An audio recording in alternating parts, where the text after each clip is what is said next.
Saúdo a todos com a paz do Senhor, falando EBD de volta, desta feita com as lições bíblicas CPAD, Sala dos Adultos, a lição de número 1 do segundo trimestre de 2025. E o tema geral será "E o Verbo se fez carne". Jesus sobre o olhar do apóstolo do amor. Bem, o comentarista desta lição é o pastor Elienay Cabral. Deste trimestre, nós aprenderemos, nós analisaremos, nós estudaremos os comentários do pastor Elienay Cabral. Tá bem? A lição de número 1, que será ministrada do dia 6 de abril de 2025, que é o primeiro domingo do mês de abril. Bom, lembrando disto, início de trimestre, eu quero agradecer a cada um de vocês, inscritos ou não, vocês que têm compartilhado, curtido, comentado, você que tem participado, dando sugestões também. Que Deus abençoe a cada um de vocês. Esperamos e contamos com a ajuda, a participação de vocês neste novo trimestre. Então, a minha oração é que vocês e suas casas, suas famílias sejam alcançadas pela misericórdia de Deus que há em Cristo Jesus para cada um de nós, tá bem? Como nós vamos falar do Evangelho de João, obviamente nós vamos falar da pessoa de Jesus Cristo, do Verbo, a lição de número 1, o Verbo que se tornou em carne, quer dizer, como está escrito no texto áureo em João 1, capítulo 1, versículo 14, "E o Verbo se fez carne e habitou entre nós, e vimos a sua glória como a glória do unigênito do Pai, cheio de graça e de verdade." A verdade prática, o Verbo de Deus inseriu-se na história, assumindo a forma de homem para redimir os pecadores. Tá bem? Os objetivos da lição: apresentar as informações introdutórias sobre o Evangelho de João. 2, revelar o Senhor Jesus como o Verbo de Deus. E 3, explicar tanto doutrinariamente como biblicamente a manifestação do Verbo. Tá bem? Então, como nós sempre fazemos, nós destacamos algumas palavras, alguns parágrafos, tá bem? Alguns verbos para nós darmos uma ênfase maior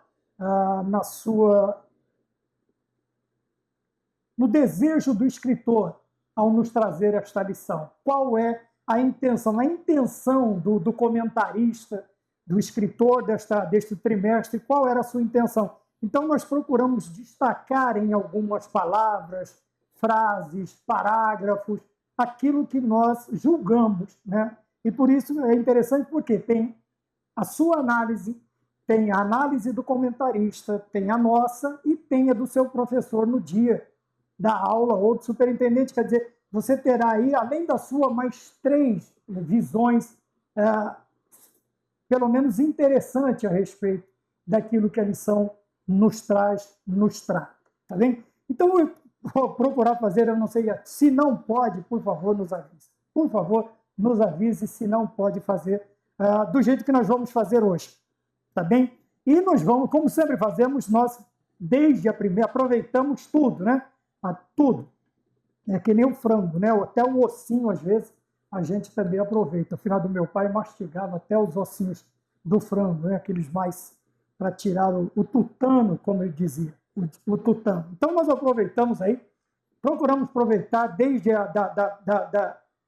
da apresentação, da capa, da apresentação da lição em si, até o final dela, a sua conclusão, nós procuramos trazer uma observação interessante, tá bom? E já no primeiro tópico, né, nós podemos ver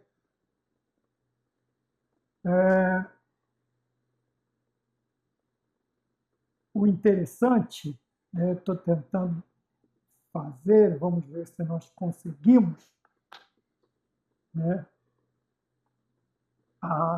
Conseguimos. Então, veja, dentro da verdade prática, eu vou deixar o cursor aqui, nós temos assim, o Verbo de Deus inseriu-se na história, assumindo a forma de homem.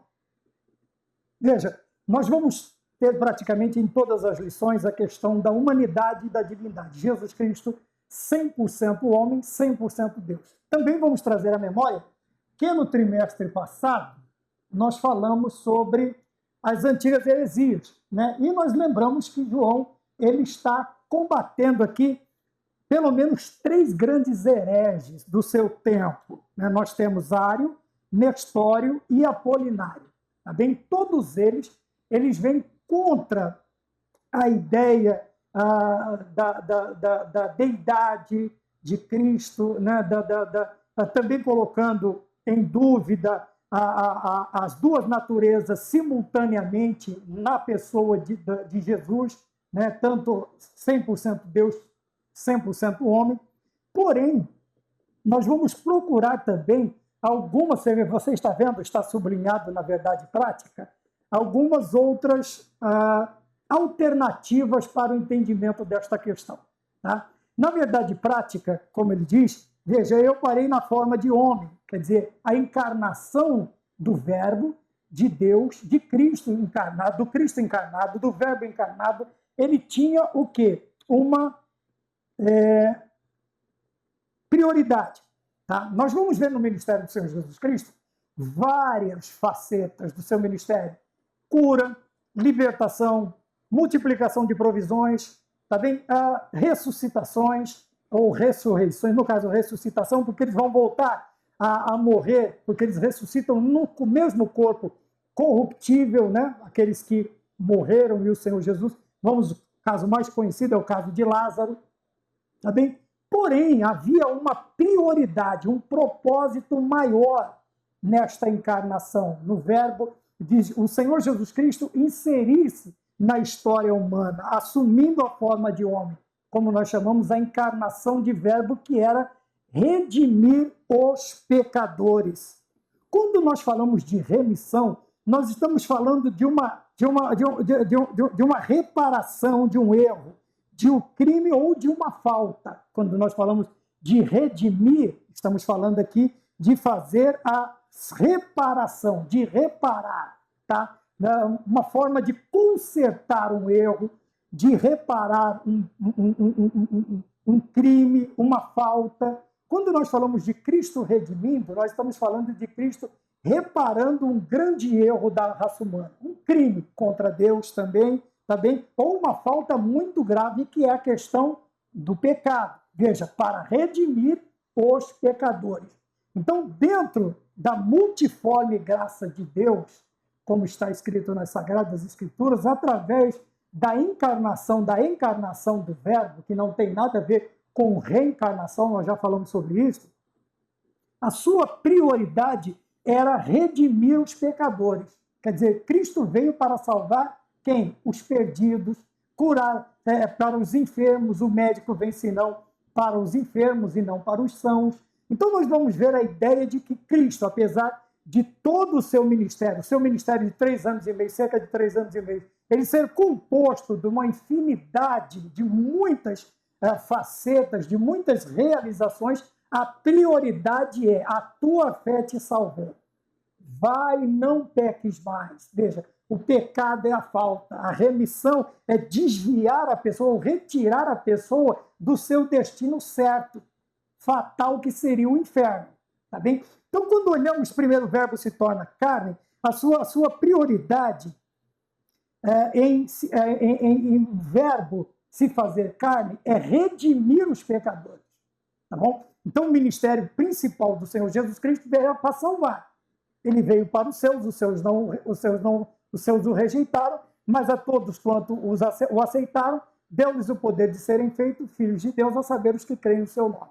Tá bem? Então, veja, ser feito filho de Deus tem a ver com a reparação de uma falta, porque o pecado nos distanciou, nos separou de Deus. Como eu já disse no trimestre passado, Deus permanece no seu lugar, porque ele é perfeito. Quem sai do lugar, quem se afasta, quem precisa ser redimido, no caso, somos nós, os pecadores. Nós nos distanciamos de Deus. Veja que Adão e Eva se escondem. Nós também nos escondemos desta maneira. Tá bem? Se bem que Adão e Eva escolheram um arbusto, nós nos escondemos atrás de inúmeras desculpas, né? que não passam de mentiras, justificativas falhas, infundadas, não tendo fundamento, e também são rejeitadas as nossas justiças, elas são como trapos de imundícia diante do nosso Deus, como diz o próprio Isaías. Então, o propósito da encarnação do Verbo, do Deus se fazer homem, é redimir os pecadores. Essa é a visão principal para as nossas vidas, redimir os pecadores. Na introdução, veja, nós temos aqui, tá, eu vou ler porque está na lição também, eu mostrei a capa para vocês? Não, né, uma bela capa representando aqui, e fala sobre Jesus Cristo olhado pelo apóstolo, ou na visão do apóstolo do amor, sob o olhar do apóstolo do amor, e nós sabemos que é João. Então eu destaquei uma parte aqui da introdução que diz que João escreveu, redigiu esse valioso documento com a intenção de revelar, primeiro, mostrar, tá? Revelar o quê? Primeiro, a singularidade. Quando nós falamos de algo singular, nós estamos falando de um ser único, tá? Que não há outro, que não há nem quem possa ser comparado. Mas este ser único, ele está sendo comparado, veja, singularidade da natureza divina. O que ele está dizendo? É um ser único de essência igual à de Deus. Tá? Então, essa frase, singularidade, revelar a singularidade da natureza divina, ele está dizendo assim, mostrar este ser único de essência, de natureza igual à de Deus. Tá? Não é parecida com a de Deus, é a igual. Por quê? Nós estamos falando da Trindade, a segunda pessoa da Trindade, o Deus Filho. E, obviamente, ele é um ser único na singularidade, no seu aspecto ele é único, porque, sendo Deus, ele se fez carne, mas continua sendo um ser único, de essência semelhante ou igual à de Deus. Aí nós falamos da natureza, né, da Trindade. Quando nós falamos de Cristo, nós estamos falando... João vai apresentar contra Ário, contra Nestório, contra Apolinário, e os demais heresiarcas que nós estudamos no trimestre passado, ele vai lembrar que Jesus Cristo, ele é 100% Deus e 100% homem. Então, vamos voltar, recapitular o trimestre passado, duas essências, uma pessoa com duas essências. Na Trindade, são três pessoas com uma única essência. Então, a Trindade na triunidade ou na unidade da Trindade. Tá bem? Vamos relembrar a lição. Espero que tenhamos assimilado da melhor maneira possível a questão da Trindade. Tá? Os unicistas estão aí, já se levantaram, já estão falando, alguns até estão chegando ao extremo para defender os seus pensamentos, os seus, como eu falo sempre, as suas opiniões, e eles vão ao exagero, às vezes usando termos muito fortes, principalmente com a pessoa, a deidade de Cristo e do Espírito Santo. E nós sabemos que a blasfêmia contra o Espírito Santo, tá? Ela não tem perdão. Nós precisamos tomar cuidado com isso, tá bem? E alguns que costumam se sentir confortáveis com este tipo de doutrina, sendo pentecostal, tá? Ou sendo reformado, ou sendo tradicional, tome cuidado, tá bom? Eu não sei quais são as denominações de todos os nossos inscritos, mas deva ter aí reformados, tradicionais, pentecostais e outras linhas ou até livres pensadores. Então é este cuidado que nós precisamos ter de não exagerarmos nos textos, nas nossas opiniões e acabarmos ofendendo tanto a Cristo quanto ao Espírito Santo na questão da Trindade. Tá bem? Tomemos cuidado com isso. Então, veja, a intenção do escrito de João, então, é mostrar, né, é revelar um ser único, quer dizer, a singularidade da natureza, quer dizer, da essência de Cristo, da natureza divina, quer dizer, um ser de essência igual ou de natureza igual à de Deus. tá bem? Então, 3 pessoas com uma natureza. Agora, Jesus Cristo é uma pessoa com 2 naturezas, humana e divina, tá bem? Quando nós vamos mais adiante, o nosso Senhor Jesus Cristo, ao mesmo tempo, encorajar a fé dos seus discípulos. É óbvio que quando o arianismo, né, o nestorianismo, o apolinarianismo, todos estes ismos, eles começam a surgir no princípio da igreja, da formação da igreja. E o impressionante é que 90%, vamos aí, poderíamos ir até mais além nessa porcentagem, mas 90% dos hereges, no princípio da igreja, João diz, eles estavam no meio de nós, eles saíram do meio de nós, mas não eram dos nossos. Veja, eles saem de dentro da própria igreja. Eles saem do meio do corpo, não fazem parte. É chamado corpo estranho. Sabe aquele cisco que entra no olho? É corpo estranho. Alguma coisa que entra no ouvido é um corpo estranho. Não faz parte do corpo, da composição biológica, vamos dizer assim. Nem sei se eu posso usar esse termo, talvez esteja errado.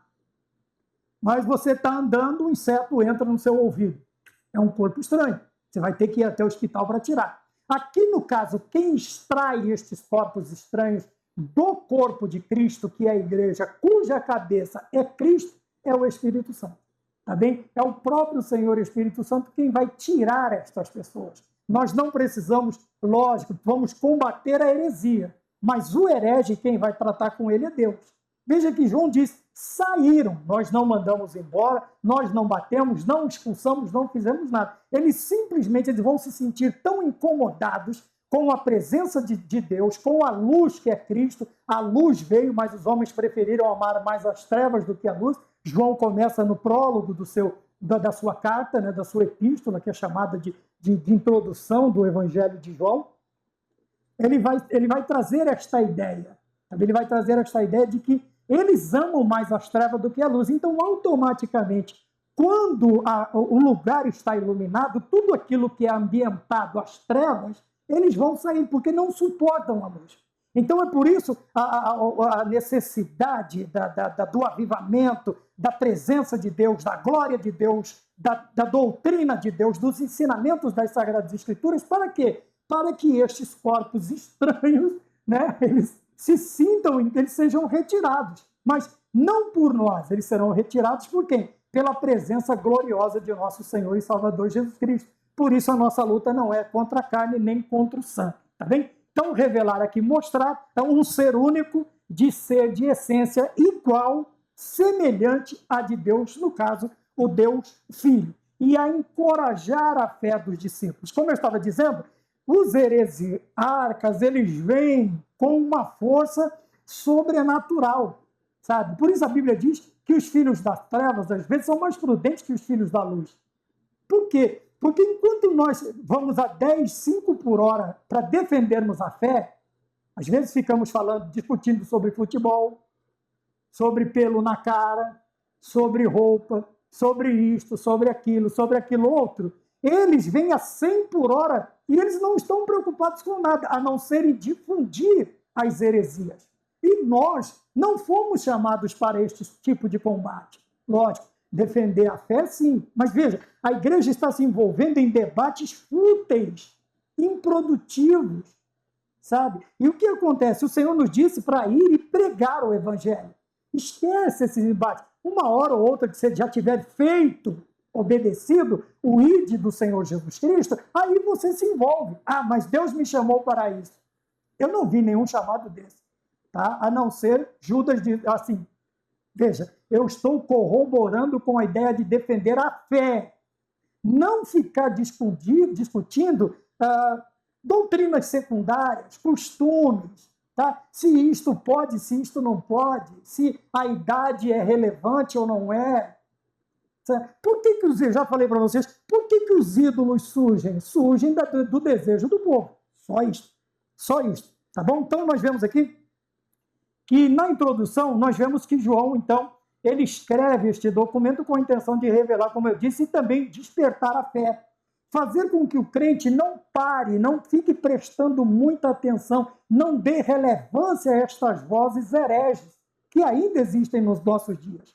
Tá bem? Por isso também a necessidade de pregarmos a Bíblia de Gênesis a Apocalipse, com os seus dois temas principais. A Bíblia, ela é cristocêntrica, tá? Então nós devemos falar de Cristo e da sua salvação e falarmos do destino do ser humano após a morte, ou o céu ou o inferno, tá bem? Coisa que nós estamos nos esquecendo para ficarmos tratando assim de assuntos até de terceira importância, de quarta importância. Isso talvez se nós já tivermos feito tudo que o Senhor já nos mandou, principalmente ir e pregar o evangelho a toda a criatura, tá bom? Seja no evangelismo pessoal, seja missões transculturais, tá bom? Então, se nós formos mais adiante, nesta introdução, no tópico de número 1, o Evangelho de João, data e autoria, eu separei para nós conversarmos um pouco o ponto, o último, praticamente, o penúltimo parágrafo, a parte B do penúltimo parágrafo. Depois da data do escrito, de 80 a 90 depois de Cristo, nós temos aqui que o Evangelho de João apresenta uma doutrina genuína sobre a divindade de Cristo. Então, a questão da divindade de Cristo era um dos problemas ou um dos pontos principais dos hereges. Dizia que ele não podia ser 100% Deus, tendo a natureza humana. Por quê? Deus não, a natureza humana é 100% pecadora e Deus não podia subsistir. Tá bem? Aí eles vão pôr uma série de falsas doutrinas, de explicações, de coisas que, se nós não prestarmos atenção, a sutileza do maligno ela é muito grande e nós vamos acabar caindo. Porém, quando nós olhamos para o Evangelho de João, destaquei aqui, veja que está entre aspas, tá? Então, estamos abrindo aqui as aspas, um parêntese para a fala do comentarista, do pastor Eliana Cabral. Ele diz assim: o Evangelho de João apresenta uma doutrina genuína sobre a divindade de Cristo. Então, um dos problemas desses heresiarcas que nós apresentamos aqui, desses hereges combaterem, era a divindade de Cristo. E quando o comentarista nos apresenta, ele diz assim que onde está? É uma doutrina genuína, tá bem? Quando nós falamos de algo genuíno, nós estamos falando de algo autêntico, tá? Não tem falsidade, não tem erro. É uma doutrina sadia e genuína sobre o quê? Sobre Jesus Cristo, a sua natureza humana e, ao mesmo tempo, a sua natureza, uma pessoa, primeira natureza que nós falamos humana e a segunda divina. Não nesta ordem ou que haja esta classificação. Tá bem? Jesus Cristo homem, Jesus Cristo Deus. O Cristo homem e o Cristo Deus. O verbo encarnado homem, tá? Encarnou homem, mas o verbo divino Deus. Então, a doutrina é genuína sobre a divindade. Então, nós não podemos ter dúvida quanto a esta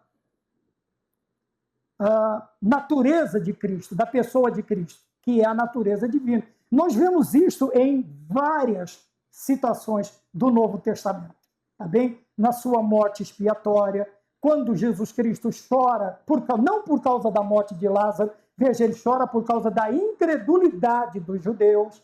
Tá? Eu estou no meio de vocês aí há tanto tempo e vocês simplesmente ainda não conseguem nem reconhecer e nem assimilar o ensino que eu estou transmitindo a vocês.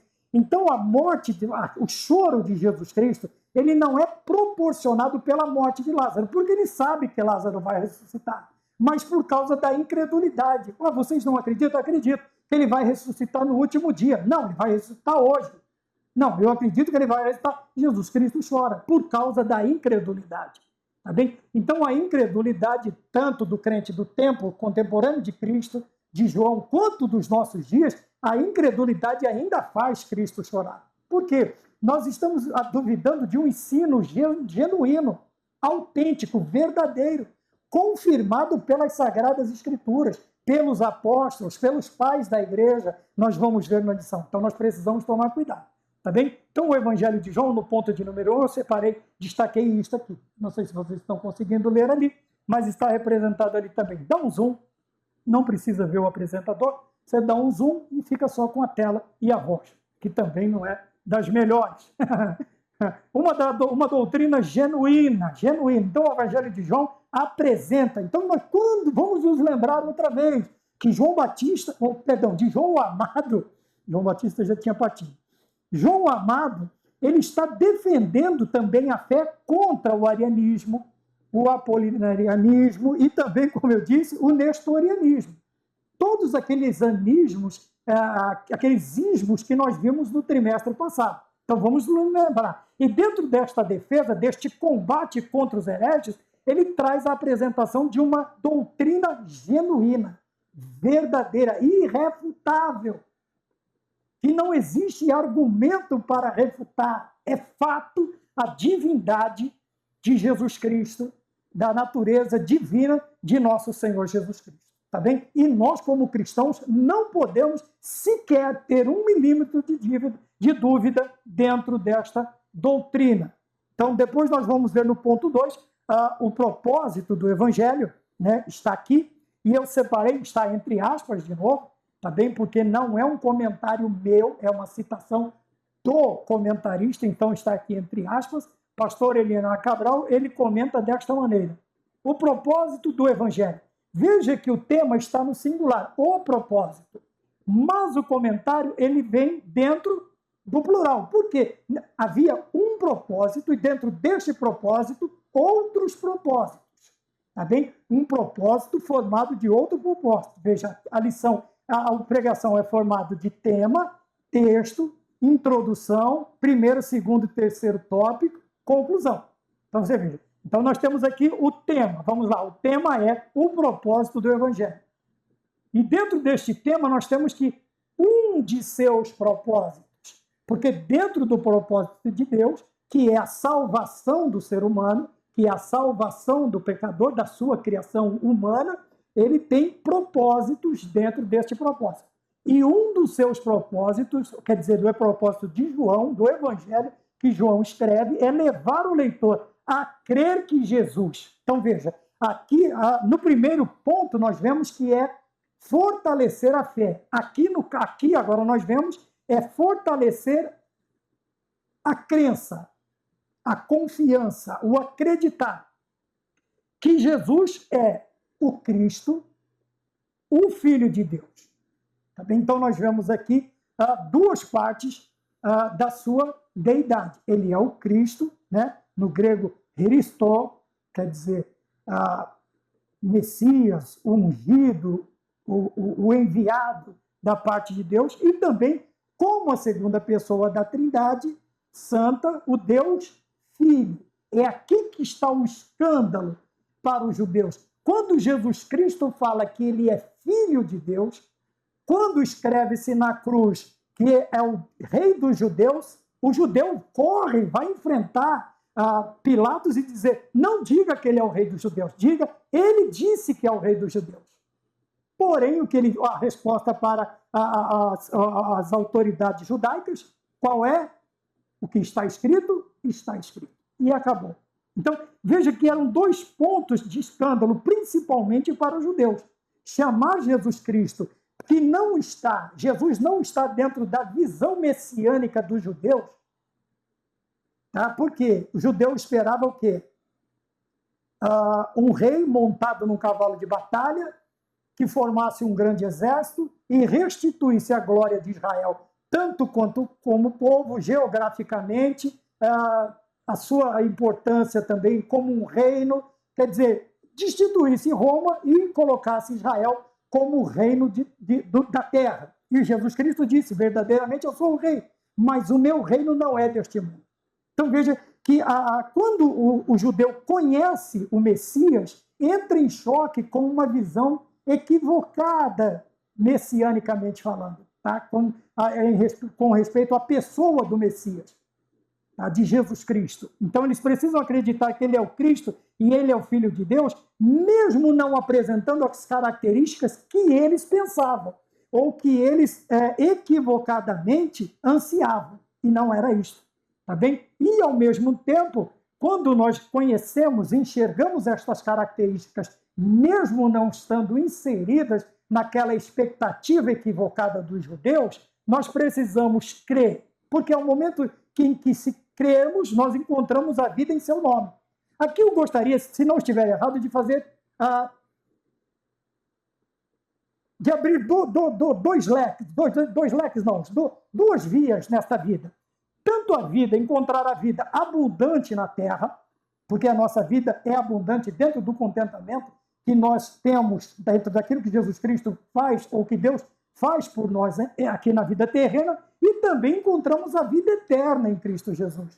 Tá? Pedro, quando vai fazer a sua célebre declaração, ele diz assim, só tu tens a palavra de vida. Tá bem? Porém, esta vida ela não é só terrena, ela também é uma vida eterna. Esta é a verdadeira vida. É quando nós partirmos aqui. E quando cremos que Jesus é o Cristo e é o Filho de Deus, nos é garantido, ao crer, encontrar a vida em seu nome. Tanto uma vida transformada, uma nova vida, né, ao reconhecermos Jesus Cristo dentro destes fatores, e também angariamos a vida eterna se a nossa fé for genuína, como é genuína também a doutrina da divindade de Cristo. Tá bem? Porém, a nossa fé ela tem que ser uma fé verdadeira. E o amor não pode ser fingido. Tá bem? Quando nós entendemos e reconhecemos e recebemos aquilo que nos é trazido por este propósito, ou por este propósito dentro dos seus propósitos do Evangelho, nós encontramos a vida. E aqui eu diferencio. Eu ponho assim, a vida também, a vida não só aqui na Terra, uma vida abundante, tá bem? Lembrando do trimestre passado que a abundância não tem nada a ver com a riqueza, com os bens materiais, mas com o contentamento daquilo que o Senhor Deus nos dá, podemos vencer em Cristo Jesus, posso todas as coisas naquele que me fortalece, porque eu estou contente tanto com uma coisa quanto com a outra, a fartura ou o não ter. Então, é ali que Paulo está falando sobre isso. Então, nós vemos que nós encontramos tanto uma vida abundante aqui na terra, desprovida desta vaidade mundana, vamos dizer assim, e a vida eterna que nos será garantida através da pessoa bendita de Cristo, naquele dia quando ele se postar diante de Deus como nosso juiz, como nosso advogado, e defender a nossa causa. Nós seremos salvos. Apesar de as nossas obras serem provadas no céu, nós não seremos julgados quanto à salvação. As nossas obras serão julgadas, mas nós, aqueles que aceitam, vou tirar o nós agora, aqueles que aceitarem a Jesus Cristo genuinamente, verdadeiramente, então o seu julgamento são das suas obras, não da sua salvação, porque ele já está salvo na pessoa. Não é que uma vez salvo para sempre. Ele fez a manutenção, ele manteve-se na condição, tá? Ele guardou a fé, guardou a coroa para que ninguém a tomasse, para que ninguém a roubasse. Tá bom? Então nós encontramos tanto a vida terrena, uma vida abundante, e a vida eterna, que é a verdadeira vida após nós partirmos desta vida terrenal. Tá bem? Quando a luta desta vida trabalhosa que findar, um adeus a este mundo vamos dar. Para o céu então iremos, com Jesus nos encontrar na Jerusalém de Deus. Maravilha? Ponto de número 3 diz... Veja, por que nós usamos a questão da palavra enviado? Então, neste trecho, o apóstolo apresenta o último parágrafo do ponto 2. Neste trecho, o apóstolo apresenta Jesus como filho enviado de Deus ao mundo para fazer parte da história. Tá? Não para ser mais um ícone, para ser mais um personagem da história. Não. Veja que nenhum, desde o Gênesis ao Apocalipse, todos os personagens sequer chegam aos pés de nosso Senhor Jesus Cristo. Então, ele vem fazer parte da história terrena, como remidor da raça humana, tá? Dos pecadores. Tá bem? Não aqui como mais um falou, porque todos os outros, eles simplesmente fizeram parte da história e só continuam mortos até hoje. Seus sepulcros estão lá. Em contrapartida, o sepulcro também está lá, que Jesus esteve, mas voltou para o dono. Porque ele usou só por 3 dias, vamos dizer assim. Só por 3 dias, tá bom? Se bem que no domingo, quando a pedra é retirada, o túmulo já está vazio. E o dono pôde usá-lo tranquilamente, porque não ficou, não estragou, não ficou cheiro, não ficou nada. Deus agora, ele volta. Cristo volta a sua glória. Ele diz, me recebe na minha glória, Pai, na minha glória. Porque nós vemos numa submissão voluntária de Jesus Cristo, o homem, do Deus, do Verbo encarnado, para não usurpar o lugar de Deus, tá bem? Mas esta renúncia, ela é voluntária para depois voltar a reavê-la, tá bem? Assim como ele fez com a sua vida. Ele diz, ninguém me mata, eu dou a minha vida, eu estou entregando a minha vida, tá bem? Para tornar a reavê-la depois. Então, a ressurreição, Jesus Cristo maravilhoso. E no ponto de número 3, nós vamos ver a outra natureza de Jesus Cristo, que está escrito assim, abre aspas novamente, o Evangelho de João, não só realça a divindade, 100% Deus, de Jesus Cristo, como também como Filho de Deus, mas também discute a sua humanidade. Veja, e ele coloca a questão da humanidade, a morte expiatória do Senhor. Por que a morte? Porque Deus não morre. Deus não morre, aleluia, Ele é eterno, Ele não tem princípio, não tem fim, Ele é o alfa, o ômega, o princípio e o fim. Ora, então ele fala, por que ele põe a questão da humanidade? Porque como Deus, ele não pode morrer, mas a sua morte, veja que ela está ligada a um objetivo, a um propósito, que é expiar, a morte expiatória de Jesus Cristo. O que é expiar? Quando nós falamos do expiar com X e não com S, que é expiar, né? Ficar ali de tocar e espiando. Não, o expiar aqui é com X. Veja que nós estamos falando de algo que encobre, que esconde. E quando nós falamos da morte expiatória, que no ato de esconder, de cobrir, é o quê? O pecado do ser humano, né? Vamos dizer, a sujeira. Quando Deus, as tribos paravam, né? Ou a nuvem parava, ou a coluna de fogo parava, o que acontecia?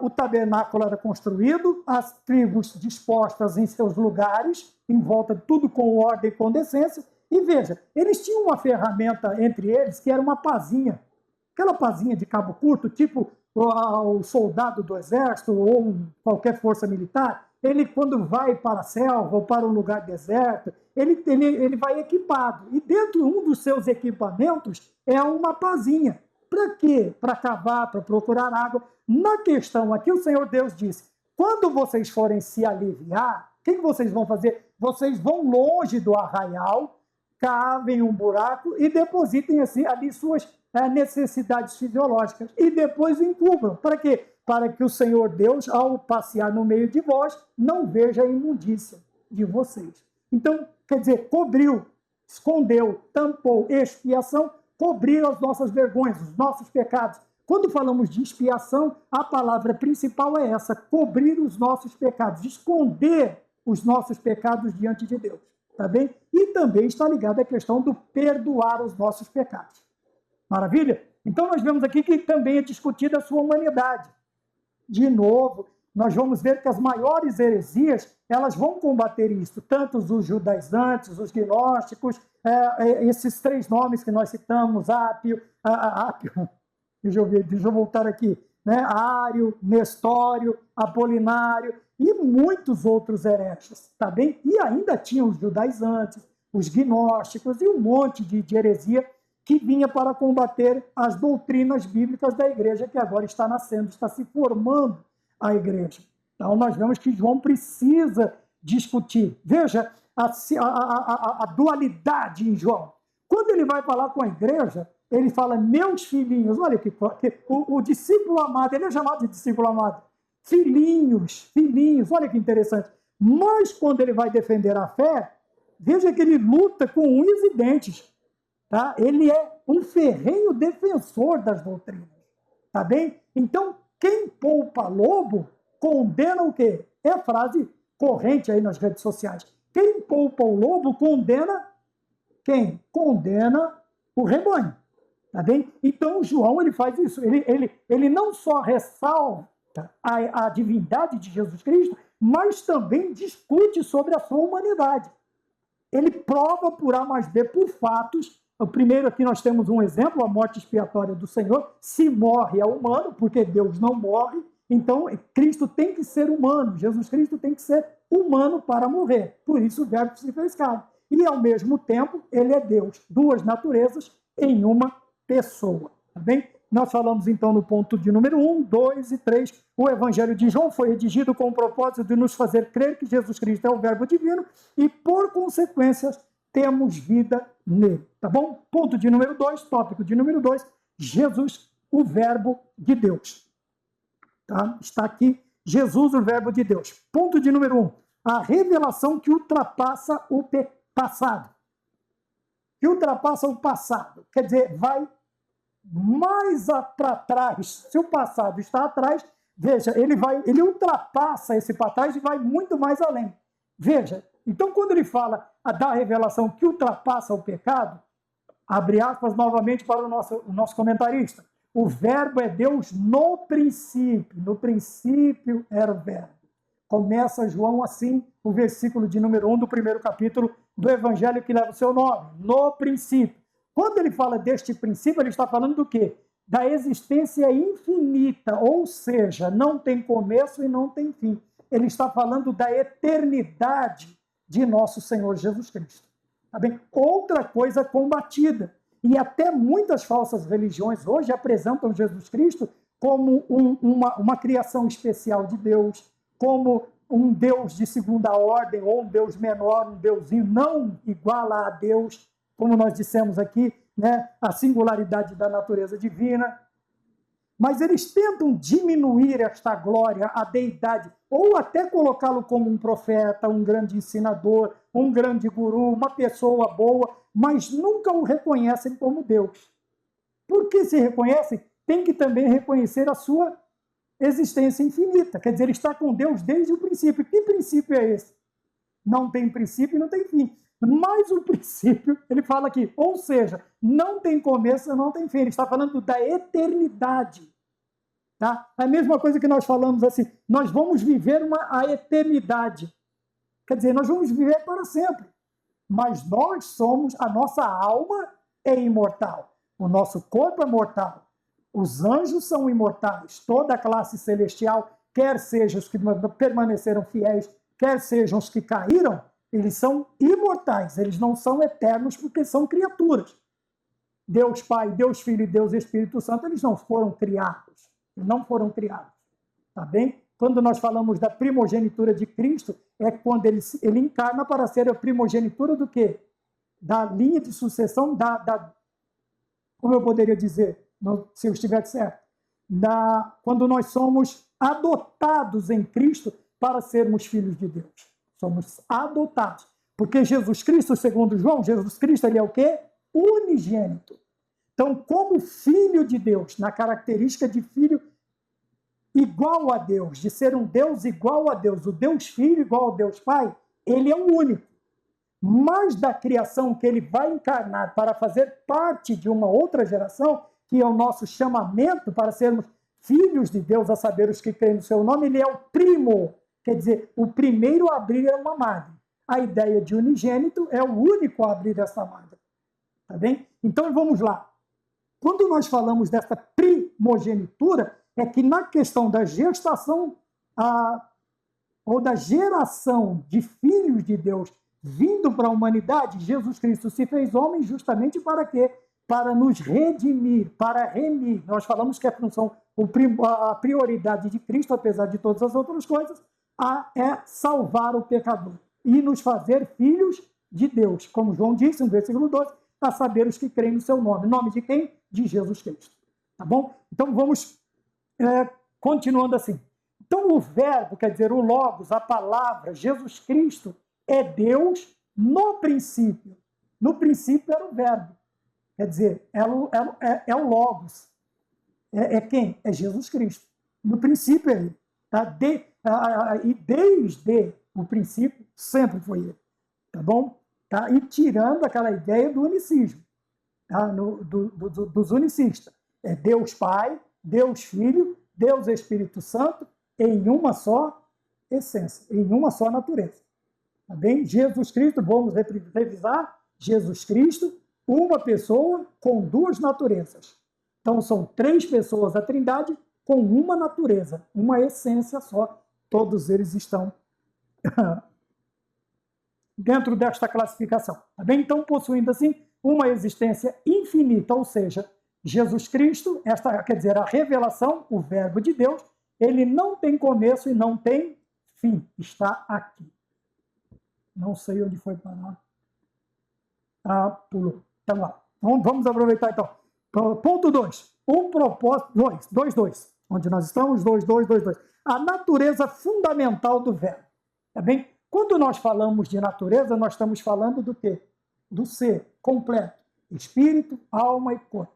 Então, a natureza fundamental do Verbo, que nós vamos falar desta natureza, do fundamento do ser de Jesus Cristo, ou do Verbo de Deus.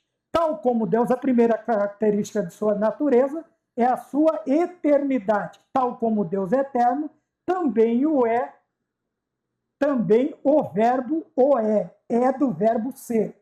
Tá bom? Então vamos lá. Então, como Deus é eterno, o Verbo também é. Se Deus é eterno, e Jesus Cristo é o Filho de Deus, o Deus Filho, a segunda pessoa da Trindade, também Deus, ele também é eterno. Isso nós vamos ver a ideia mais adiante em Apocalipse. O apóstolo João descreve o Verbo como o alfa e o ômega. É a primeira e a última letra do alfabeto grego. Tá bom? Senão seria Aleph e Tal. Aleph e Tal do alfabeto hebraico. Tá bem? São 23, se contarmos as... não tem as vogais. Então, são 23 consoantes. Porque o Shin e o Sim é o mesmo caractere, com uma pontuação, né? Só um pontinho que difere, o S do CH. Se eu estiver errado, senhores, rabinos brasileiros da última hora, me ajuda aí, né? Comenta aí se eu estiver errado. Segundo uns que estão aparecendo, e quando não sabemos nada, né? Os evangélicos não sabem de nada, só eles nem judeus são, né? São daqui mesmo do Brasil, e só eles sabem falar, interpretar, pronunciar, só eles sabem. Tá bom? Então, se estiver errado, me ajuda aí. Tá bom? Não, mas não espere eu responder. Talvez eu até responda. Então, vamos mais adiante. Estamos falando do ponto 2, da natureza fundamental do Verbo. Então, primeiro, dentro dessa natureza, tá bem? Dentro desta essência, deste ser, Jesus Cristo, ele é eterno, assim como Deus. Ele não tem princípio, não tem fim, ele não foi criado, tá bom? Ele não foi criado, ele existe desde o princípio, tá bom? Aí você vai me falar, né? Como que nós vamos explicar? Ora, nós vamos explicar através da fundamentação bíblica, desde o Gênesis. Ele não está chamando anjos para ajudar ele na formação do homem, do pó da terra. Não, lógico que não. Ele está chamando a Cristo e está chamando também o Espírito Santo.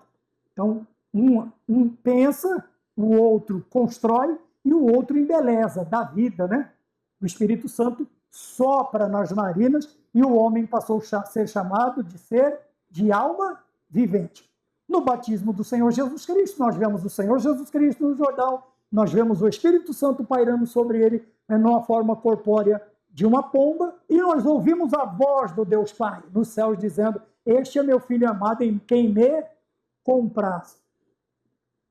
Tá bom? Então, vamos mais adiante. Ponto de número 2, nós falamos sobre a natureza, a essência fundamental, o fundamento, quer dizer, a base do Verbo. Qual é esta? Nós falamos sobre a eternidade e apresenta como Logos a palavra encarnada que habita entre os homens.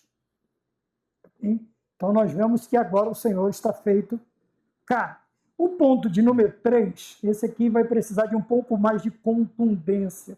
Ponto de número 3 diz, no princípio, entre aspas, porque ele está trazendo a citação da Bíblia para a revista, João 1:1, no princípio era verbo, por isso eu estou colocando todos os comentários, tudo que eu posso, dentro de aspas. Por quê? Porque eu estou citando, eu estou transcrevendo o escrito de alguém. Então, eu estou citando a fonte.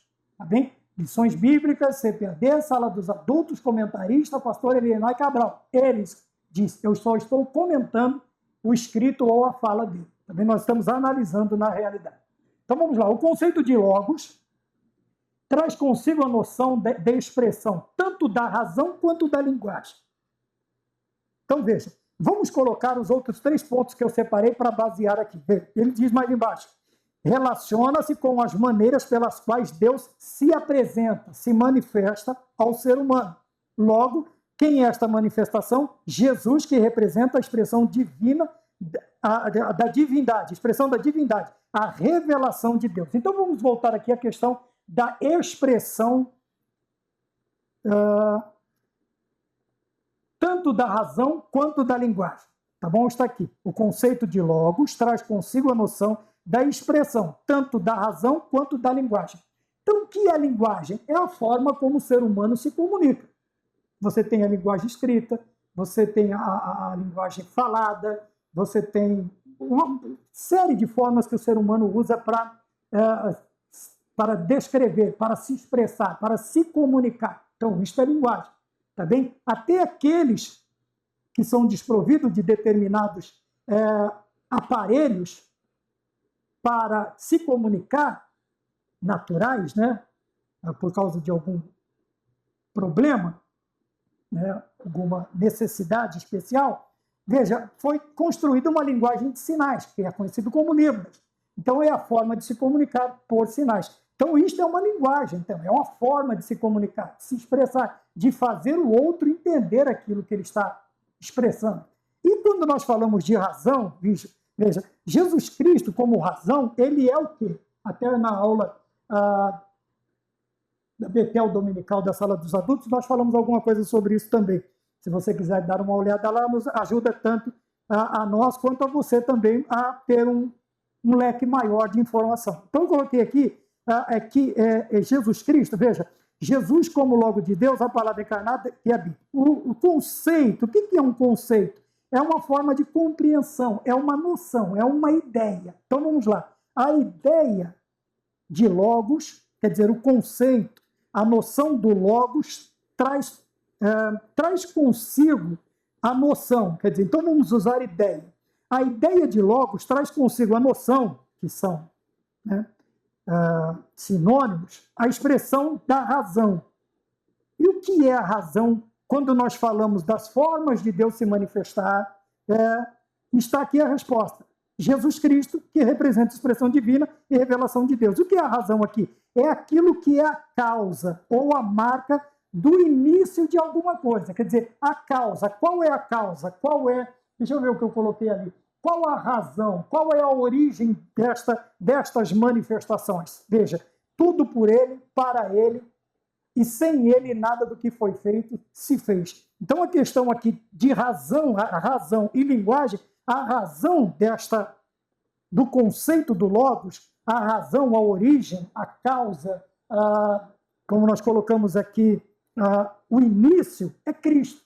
Por quê? Nada do que foi feito sem ele se fez. Ele é a origem, ele é a causa de tudo. Veja, que o Senhor, no ato da criação, a ideia do primeiro versículo no hebraico diz que Deus criou do nada. Quer dizer, o poder da palavra, do Logos, foi criar sem precisar de um princípio, ou precisar de um princípio. Veja, o homem, para criar isto aqui, ele precisou do quê? Do metal. Da liga de metal. Para fazer esta liga de metal, ele precisou até chegar à origem de tudo que deu, que a causa, né? A causa disto aqui acontecer está baseada na sua origem. Tá? Então você vai levar até o elemento principal, primário, tirado ou extraído, não sei, da terra, né? Mas eu acredito que como o aço deve ter sido retirado do solo, né? Assim como outros minérios. Tá bom? Então, veja, o princípio era o verbo, então nós vemos que a ideia do Logos, da palavra, o conceito, é a noção e a expressão tanto da razão, a razão aqui não como razão ou razão matemática, mas o princípio, o início, a formação, o começo de tudo. É o Logos. Quem é o Logos? Jesus Cristo, a resposta está aqui embaixo. Jesus, que representa a expressão da divindade e a revelação de Deus. tá? Tudo isto, a razão de tudo isto, o princípio de tudo isto, a noção, a ideia, o princípio de tudo isto é Jesus Cristo de Nazaré. Espero ter, se ficou alguma dúvida, me ajude comentando aí na linha que é devida, né, os comentários.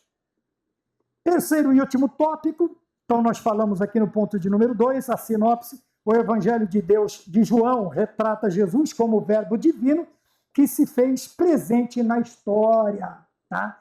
De todos os grandes, o Senhor ele está desde o princípio, ele se insere, ou ele insere-se na história tomando a forma de homem ou verbo encarnado, tá bem?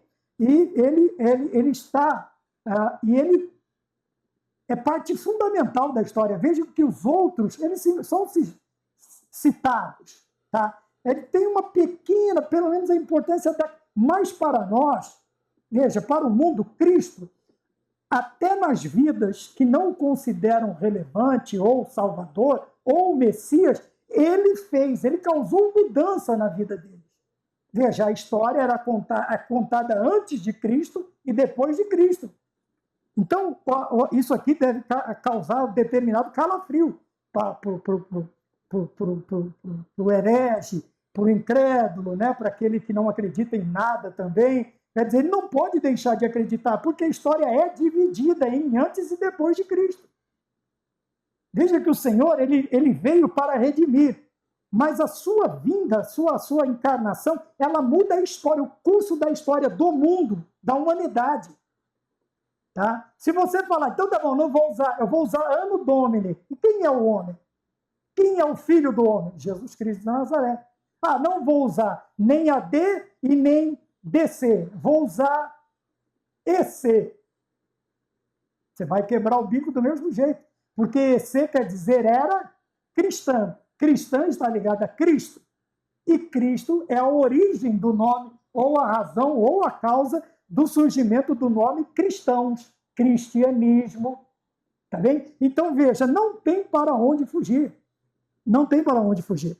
Então, quando nós prestamos atenção nisso, nós vamos para o ponto de número 3, a encarnação do verbo, porque nós lemos aqui o resumo, né? A sinopse do tópico de número 2. O tópico de número 3, ele está escrito assim, a manifestação do verbo e a luz, está ali. Então, vamos lá, eu separei dentro deste parágrafo esta parte, abre aspas para o comentarista Elianai Cabral, pastor Elianai Cabral, das lições bíblicas CPAD, Sala dos Adultos. João identifica Jesus como o Criador, alfa e ômega, princípio e fim. Então, ele é a razão da origem dos outros, de tudo, porque ele é o Criador de todas as coisas, mediado pelo Pai, através do poder da sua palavra. Tá bem? Então, nós vemos aqui a manifestação do verbo, aqui o poder da palavra. Como eu estava dizendo, todo cientista, quando ele vai criar algo, o que quer que seja, ele precisa de pelo menos uma partícula para iniciar a criação de alguma coisa. Né? Você tem a partícula de hidrogênio, você tem hidrogênio e oxigênio para ter água. Tá? 2 partes de uma e uma parte de outra. Por isso são H2O. Tá bem? Se você pôr mais um 2, vai virar água oxigenada. Tá? Precisa do oxigênio, mas uma parte a mais de oxigênio, você vai ver que H2O2, a água fica oxigenada. É aquela água que ferve quando você põe no machucado, tá bem? Cria uma gaseificação maior, eu acho. Eu não sou químico. Tá? Não sou químico, mas dá a ideia daquela questão de aparentar uma fervura quando você coloca. Né? Tanto é que o ser humano ele precisa de oxigênio para viver, mas se o oxigênio for puro demais, acho que é 21%, não sei, dentro de uma incubadora, acho que é 21%, um grau de pureza de oxigênio muito alto. Tá bem? Então, sem o oxigênio você morre, com o excesso dele também não vai te fazer bem. Então, nós vemos aqui, no ponto de número 3, que João identifica Jesus como criador de todas as coisas, mediado. Quando nós falamos de mediação, nós estamos falando de alguém que está ali participando, né? Você vê, um juiz, ele participa, tá? Ele intervém, mas não luta. Ele não luta. Ele só, dependendo do grau de perigo, do grau de desonestidade, ele vai intervir. Aqui, no caso, a mediação de Deus é que Deus está participando junto com Cristo na criação de todas as coisas, através do poder da sua palavra. Veja, Deus, o verbo bará, ou barate, né, como eles dizem que nós não sabemos nem falar, passamos vergonha, o verbo bará, do nada, nos ensina que o Altíssimo, ao criar, ele não precisou de nada, criou do nada. Ele não precisou de uma partícula, ele não precisou de nada. De nada. Por mais microscópico que seja, ele não precisou de nada. Ele simplesmente, com o poder da sua palavra, passou a existir aquilo que não existia. Haja luz. Veja, depois da luz ele cria o sol. Interessante. Vamos pensar nisso. Tá bem? Então tem a luz cósmica e tem a luz do sol. Alguém pode dizer que se o sol não existir, ou se ele for encoberto, haverá uma determinada claridade. Né? Não vai haver uma treva tão consistente por causa da luz cósmica. Então haja luz. Né?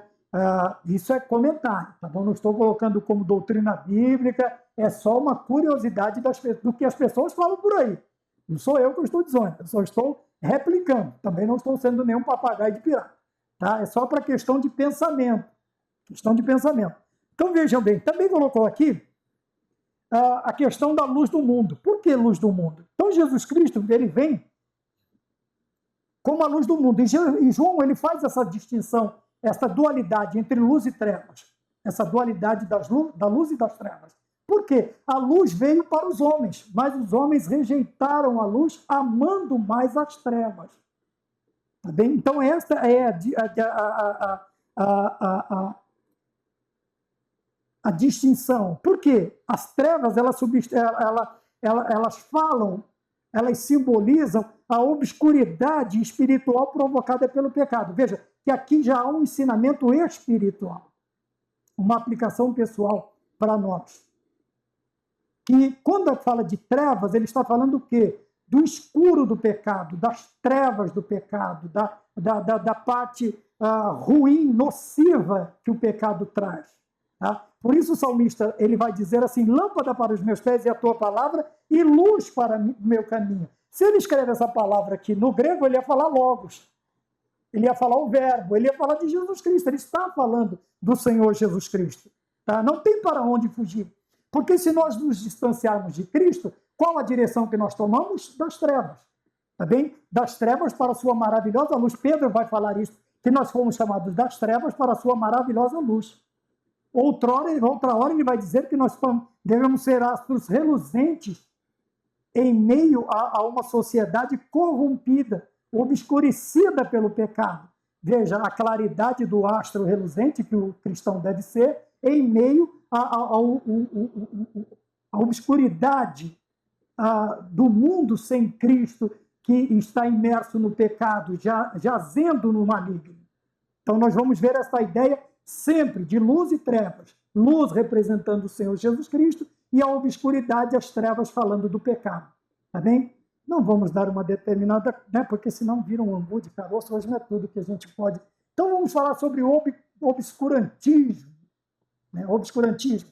Veja, com Cristo, luz, claridade, luminosidade, clareza, condição de andar, de se mover, de não pisar em pedras, cobras, áspides, como a Bíblia diz, escorpiões, trevas, você vai tropeçar em tudo quanto há, bater o nariz na porta e vai ser um angu de caroço daqueles. Então nós vemos aqui a manifestação do verbo, quer dizer, como palavra, ele vai lá no início, ele traz que Jesus Cristo cria todas as coisas lá no princípio, tá bem? Agora o princípio, sim, da existência da terra, do céu, do homem, toda a Gênese, todo o começo, todos os princípios. Então, no Gênesis, nós temos todos os princípios. No Apocalipse, nós temos o quê? Todo o ocaso, né? Não da parte espiritual, tá bem? Ou uma confirmação de toda esta origem lá, tanto para o salvo na pessoa bendita de Jesus Cristo, quanto os que continuaram desprezando a luz e amando as trevas. Uns irão para o gozo e descanso eterno, como disse Daniel, outros para a vergonha e desprezo eterno. Jesus Cristo, ele vai exemplificar, ele diz, uns irão para a presença de Deus e outros serão lançados no lago de enxofre e de fogo, que é a segunda morte. E já tem alguns aí defendendo que isso não existe. Mas, meu irmão, a Bíblia está aí, nós somos cristãos, e se começarmos a pensar, ou aquela pulguinha atrás da orelha, oração, jejum, Bíblia, e firmar na presença de Deus, crer e pedir a ajuda do Espírito Santo, dizendo a ele, aumenta-nos a fé, né? Então, nós vemos aqui o 3.1, vamos para o 3.2, diz o privilégio de nos tornarmos filhos de Deus, tá bem? Então, nós vemos aqui a questão, né, de nos tornarmos filhos de Deus. Então, Deus ofereceu a todas as pessoas, voltamos ao primeiro versículo, ou primeiro capítulo, até o versículo 12 de João, onde ele vai dizer, ele veio para os seus, mas eles não o receberam, mas a todos quanto. Deus amou o mundo, tá? Então, é óbvio que ele sabe que muitos não vão aceitá-lo, sabe? Porém, a salvação é estendida a todos, tá bem? É igual quando você está tomando café, você oferece café. Quem gosta de café, aceita. Quem não gosta, rejeita, tá bem? Mas ele não deixa de ter oferecido café. A ideia de oferecer aquilo que ele está doando continua mesmo. Agora, quem vai aceitar ou não, já não está. Ele sabe, ele empurra as pessoas para não aceitar a sua oferta de maneira nenhuma. Pelo contrário, ele os convida, tá? Aí alguns, né, outras linhas de pensamento vão dizer que é irrecusável, né? Que a salvação é algo setorial, só para quem Deus escolheu para ser salvo, e as outras não vão, alguns não vão. É praticamente a mesma ideia que a outra denominação pentecostal que nasceu próximo de nós, assembleianos, também acreditam nisso. É por isso que eles não evangelizam. Porque quem é salvo vai vir para a igreja. Quem não é, não vem. Mas e a ideia do ID? Como é que fica? Alguns até acreditam nessa questão, mas eles evangelizam, ainda que bem menos do que os outros, com uma relevância, com um interesse muito menor, mas fazem. Outros nem isso fazem. E por isso vão pescar na igreja. Vão buscar na igreja dos outros. Porque se aceitou Jesus lá, é porque então é salvo. Então vamos trazer para nós, né? E essa ideia que sempre existiu aí. Mas a oferta foi feita a todas as pessoas. Deus amou o mundo de uma tal maneira que deu seu Filho unigênito, tá bom? Mas a oportunidade de se tornarem filhos de Deus pela fé no nome de Jesus Cristo. Então, quando nós cremos, veja, que a salvação é pela graça e não pelas obras, nós estamos falando pela fé, veja. Quando é citado Efésios capítulo 2, versículos 8 e 9, nós somos salvos pela graça mediante a fé. E isto não vem de nós. Quer dizer, Paulo diz, não vem de vós, não vem de nós, é dom de Deus. Tá? Tanto a questão da salvação, quanto esta fé para aceitar a Jesus como Salvador. Quantas vezes nós fomos para a igreja ou frequentamos um culto e não nos decidimos? Veja, porque no momento ainda não era, vamos dizer, a graça de Deus, a fé para a salvação, ela foi nos dada naquele dia, tá? A ponto de suportarmos a zombaria dos amigos, o desprezo da família, de nos esquecermos de tudo o que de ruim viria de fora para nós. Nós nos esquecemos de tudo e mesmo com todo esse sofrimento, decidimos, não se arrepie, calma, nós decidimos ficar com Cristo Jesus na nossa vida. Tá bom? Eu me lembro, se não me engano, do testemunho do pastor Napoleão Falcão, quando ele aceita Jesus, se não me engano também no estado da Paraíba, e quando ele chega em casa, por ser de uma família abastada, seus pais simplesmente, a família, se eu estiver errado, pastor Napoleão Falcão, pelo amor de Deus, me desculpe.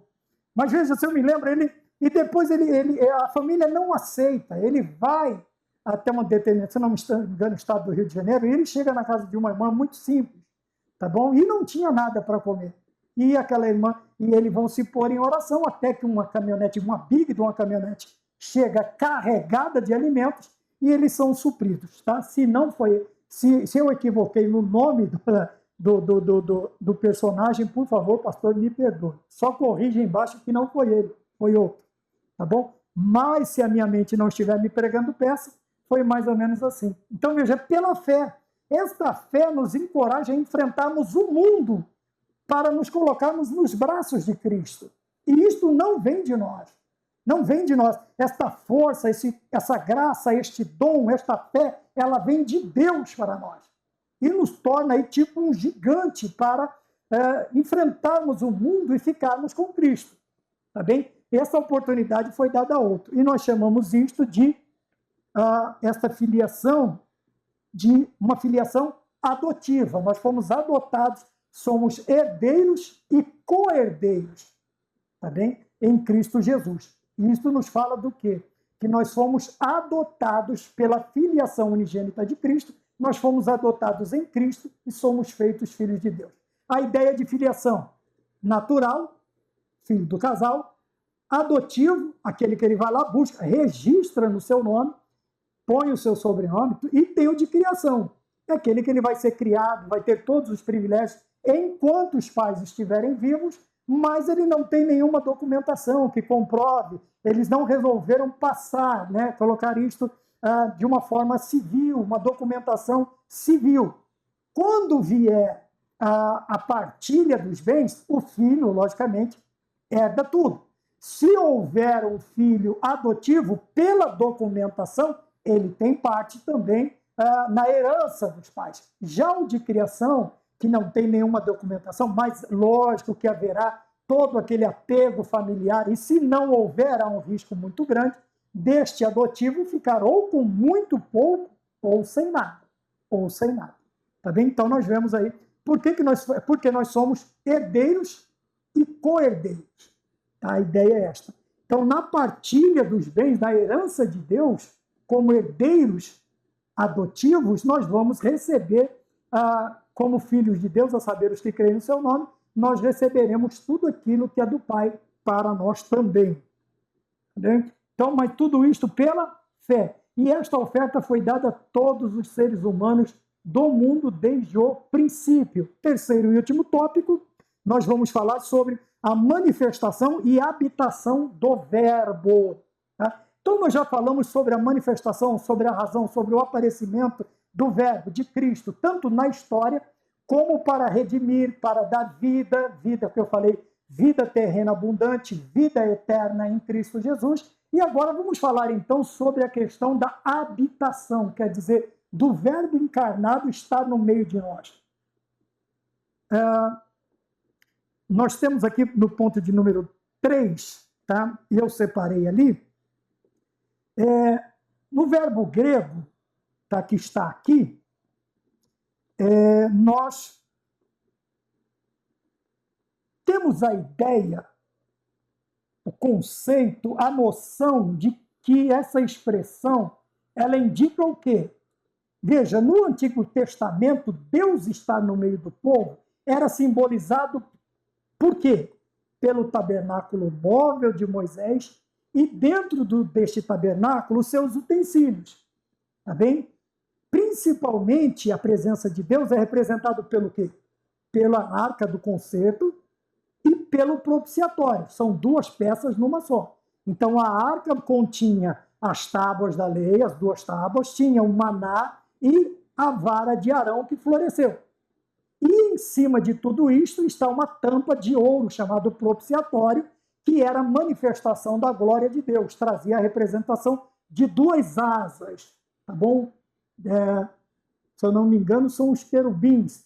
Não tem nenhum tipo, não tem nenhum bonequinho representando um ser humano ou uma forma humana. Não, são só as duas asas, tá? Uma de encontro à outra, tá bem? Então, o que nós pensamos com isso, quando nós vemos tudo isto?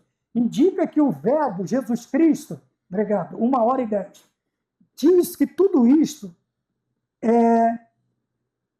esta habitação então remonta a história lá, não vou chamar de pré-história, o começo da história do simbolismo da presença de Deus no meio do seu povo, a montagem, a armação do tabernáculo, ou como era chamado, tenda, entre nós. Como eu disse, essa representação no meio do povo judeu, lá no princípio com Moisés, era feito o quê? Através da construção do tabernáculo, seus elementos de construção, seus utensílios. Então nós vamos ver aqui, primeiro, o altar do sacrifício, depois nós temos a pia para lavar, para o asseio, né, para a purificação das mãos, dos pés, principalmente das mãos, né, que é feita de bronze, que simboliza a condenação do pecado. Quando nós entramos, o pão da proposição, a mesa dos pães da proposição, contendo 12 pães, cada um representando uma tribo de Israel, e com a visão, com a representação dos pães, nós temos que Deus cuida de nós, Ele é a provisão, Jesus Cristo é o pão da vida, tá bem? Quando nós olhamos para o outro lado, nós vamos ver o menorá ou o castiçal, tá? Devido ao volumoso conteúdo de materiais para cobrir o tabernáculo, tá? Para não chover, a incidência da luz solar não existe. Então, o que o candelabro está ensinando? Que a única luz dentro da casa de Deus é Jesus Cristo. A única luz que deve estar dentro de nós é Cristo Jesus. Tá bem? Veja, a expressão quando Cristo, ou quando o Verbo está entre nós, quando Cristo está no meio de nós, ou na nossa vida, quando olhamos para o castiçal, nós temos que lembrar que a única luz que nos alumia é Cristo Jesus. Não podemos ter outra fonte de iluminação, de esclarecimento. Qual é a fonte de iluminação e esclarecimento que Cristo usa para as nossas vidas? Que o Espírito Santo usa para nos ajudar? A palavra de Deus. Tá bem? Então veja, aí nós saímos, aqui olhamos, Jesus é o pão da vida, Jesus é a luz do mundo, e vamos agora estar de frente com o altar do incenso. Então nós temos ali a representação da oração sacerdotal de Cristo, lá no Evangelho de João. Se eu não me engano, no capítulo 16 de João, nós vamos ver a oração sacerdotal. Se não for, me desculpe. Veja, a oração sacerdotal de Cristo. Então, ali, quando o sacerdote poderia até ali, dali só, à frente só o sumo sacerdote, e aquele altar de incenso era aceso, ou colocado dentro do incensário, ou era como se agora aquelas orações, o pedido do povo estava subindo às narinas de Deus. E os componentes do incensário, do incenso, eram todos eles especiarias especificadas por Deus, assim como o azeite que ia no menorá. Tá bom? Não podia ser um fogo qualquer, um fogo estranho. Aquele azeite era uma composição, tá bem? Já pré-determinada por Deus. Tá bem? E conta-se também que aquele fogo nunca apaga. Né? Então, por isso, o azeite tem que estar continuamente sobre o altar, não se apagará.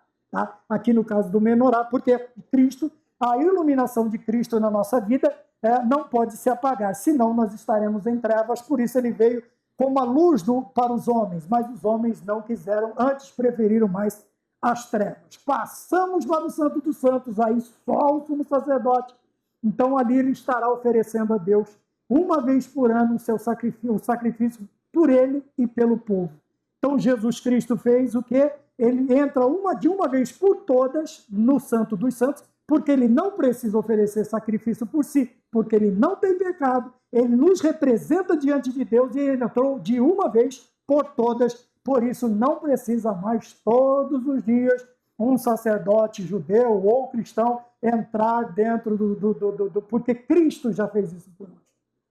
De uma vez por todas, tá bom? E com a diferença que o homem tinha que oferecer sacrifício, tanto por os seus pecados quanto do povo. Cristo não, ele foi a propiciação dos nossos pecados. Ele foi tanto o sacerdote como foi o sacrifício por nós, pelas nossas vidas. Amém? Então a ideia aqui é que Cristo armou o seu tabernáculo. E Pedro, na transfiguração, ele fica tão maravilhado, que ele diz assim: Senhor, bom é estarmos aqui. Se o Senhor quiser, nós armamos 3 tendas. Uma para o Senhor, outra para Elias, né? E Moisés. Eu acho que é isso. Tá? É bom errar de vez em quando. A gente fica meio abatido, né? A gente desce. E mesmo quando não errar, tem que descer do mesmo jeito. Porque é perfeito só Deus. O Senhor nos dá graça para fazer alguma coisa. Terminamos assim esta aula. Tá? Então, sinopse 3, por meio da manifestação de Deus, à luz do mundo, temos a bênção de sermos considerados filhos de Deus. Veja, considerados filhos de Deus. Por que nós somos considerados?